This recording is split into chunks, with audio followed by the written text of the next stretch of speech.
भोपाल के राजा भोज एयरपोर्ट से पुणे के लिए लेट नाइट फ्लाइट की शुरुआत हो गई है। विंटर शेड्यूल लागू होने के साथ ही भोपाल से पुणे के बीच इस नई उड़ान का शुभारंभ हुआ। पुणे से जब पहली फ्लाइट भोपाल पहुंची तो एयरपोर्ट पर सांसद आलोक शर्मा और कार्यकारी एयरपोर्ट डायरेक्टर आलोक त्रिपाठी ने यात्रियों का गुलाब का फूल देकर उनका स्वागत किया।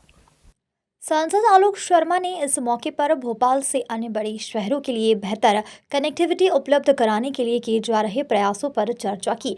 हाल ही में उन्होंने केंद्रीय नागरिक उड्डयन मंत्री के राम मोहन रेड्डी से मुलाकात की और भोपाल से पुणे और कोलकाता के लिए नई फ्लाइट शुरू करने का अनुरोध किया था। उनका कहना था कि पुणे में भोपाल के कई युवा पढ़ाई और नौकरियों के सिलसिले में बसे हुए हैं, जिन्हें यात्रा में परेशानी होती है और ट्रेनों में आरक्षण की समस्या भी अब आम है। मंत्री के निर्देश के बाद इंडिगो एयरलाइंस ने इस लेट नाइट फ्लाइट की शुरुआत की। यात्रियों ने इस नई कनेक्टिविटी पर खुशी जाहिर करते हुए इसे यात्रा की सुविधा बढ़ाने में महत्वपूर्ण बताया।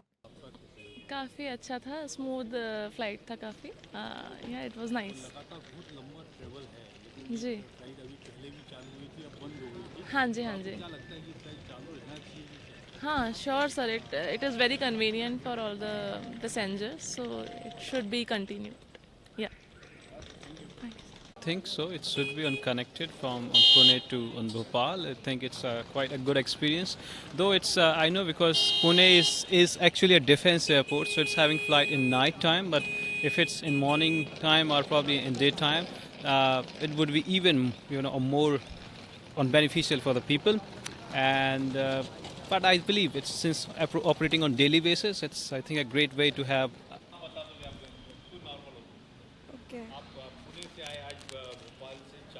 यस, आप लगातार आते जाते हैं तो आपको कैसा लग रहा है आज आपको फूल भी किसी ने दिया?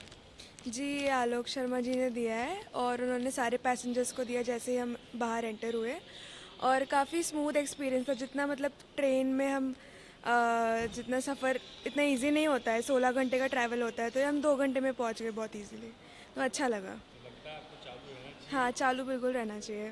पहला बढ़िया लगा। हम लोग मतलब स्टूडेंट्स के लिए बहुत कन्वीनियंट हो गया है ये आना जाना, मतलब रहनी चाहिए कंटिन्यू मेरे हिसाब से तो।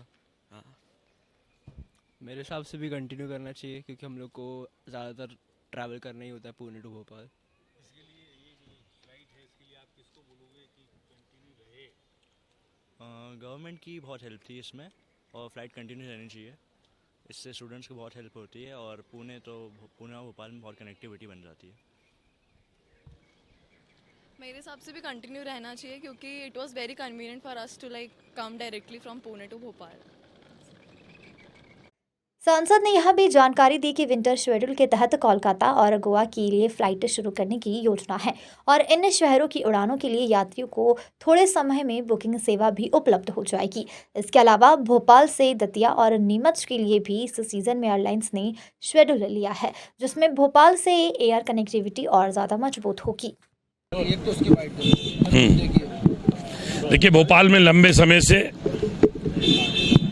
मांग की जा रही थी कि भोपाल से पूना की फ्लाइट चलाई जाए। ट्रेन की भी मांग आ रही है। भोपाल में कई छात्र छात्राएं, कई स्टूडेंट हैं जो पूना के अंदर स्टडी करते हैं, पढ़ाई करते हैं, परंतु कोई फ्लाइट नहीं थी जिसके कारण काफ़ी दिक्कतों का सामना करना पड़ता था। मैं देश के यशस्वी प्रधानमंत्री आदरणीय नरेंद्र मोदी जी को, केंद्रीय मंत्री राम मोहन नायडू जी का आभार व्यक्त करता हूं, जिन्होंने भोपाल से पूना की फ्लाइट प्रारंभ कराई है। मैं भोपाल की जनता का की ओर से उनका आभार और धन्यवाद करता हूं।